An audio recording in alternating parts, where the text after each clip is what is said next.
সম্প্রতি জামায়াতে ইসলামীর আমির ডক্টর শফিকুর রহমান আল জাজিরার সঙ্গে এক সাক্ষাৎকারে বলেছেন, জামায়াতের নেতৃত্বে কখনো নারী আসতে পারবে না, কারণ এটা আল্লাহ প্রদত্ত আইন, এটা মানুষ বদলাতে পারবে না।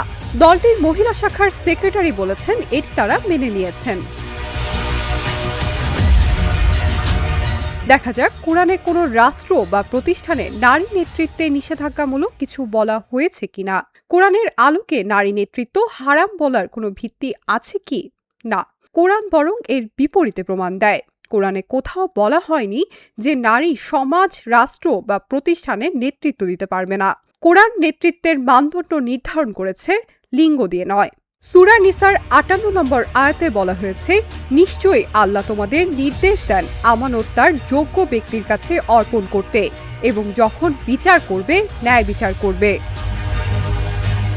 সূরা কাসাসের ২৬ নম্বর আয়াতে বলা হয়েছে, সর্বোত্তম কর্মী সেই যে শক্তিশালী। কোরআনের এই আয়াতে শক্তি অর্থাৎ সক্ষমতা, দক্ষতা এবং আমানত অর্থাৎ নৈতিকতা, বিশ্বাসযোগ্যতার কথা বলা হয়েছে। নারী হওয়া অযোগ্যতার শর্ত নয়, কোরআনে এমন কিছু নেই। সূরা হুজরাতের ১৩ নম্বর আয়াতে বলা হয়েছে, নিশ্চয়ই আল্লাহর কাছে তোমাদের মধ্যে সর্বাধিক সম্মানিত সেই যে সবচেয়ে বেশি মুত্তাকি। যদি নেতৃত্ব সম্মানের সাথে যুক্ত হয় তাহলে কোরআনের মানদণ্ড তাকওয়া, জেন্ডার বা লিঙ্গ বিভেদ নয়। কোরআন নারীর রাষ্ট্রীয় নেতৃত্বের একটি বাস্তব উদাহরণ দেয় এবং সেটিকে নিষিদ্ধ তো দূরের কথা, নিন্দাও করে না। সূরা আন-নামালের ২৩ নম্বর আয়াতে বলা হয়েছে, আমি এক নারীকে দেখেছি যে তাদের উপর শাসন করছে এবং তাকে সবকিছু দেওয়া হয়েছে আর তার রয়েছে এক মহান সিংহাসন। এই আয়াত আমাদের ভাবতে বলে, আল্লাহ কি একজন নারী শাসকের কথা অজান্তে উল্লেখ করেছেন? যদি নারীর শাসন হারাম হতো তাহলে কেন তাকে শাসক হিসেবে স্বীকৃতি দেওয়া হলো? কেন তার শাসনকে নৈতিকভাবে নিন্দা করা হয়নি?